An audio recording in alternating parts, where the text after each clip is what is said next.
Namanya media golong-golong keluarga katanya. Golong. Ubut kami ngan. Ubut sini kata. Lagi mengingat tinyo tiwan mendengar syah lagi.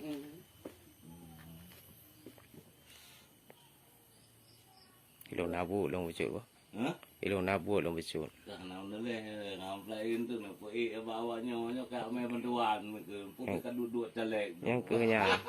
Ini kiri kan masa baru. Yang kenya yang perlay. Kahana pula ente. Itu aku sendiri. Respon menteng kajut lah. Itu. Apa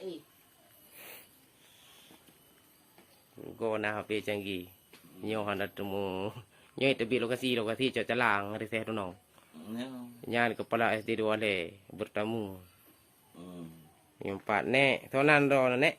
Halimah. Nek Halimah di cok calang.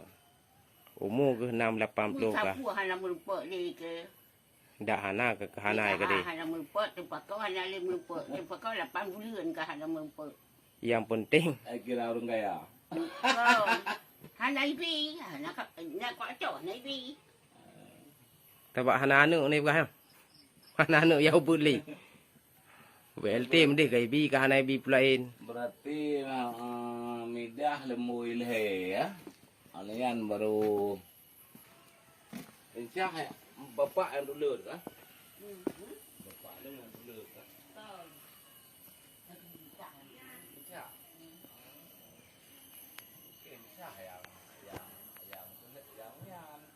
Nyan rumah orang tua di kampung Cek Calang, Nek 5. Lokasi tertera di video.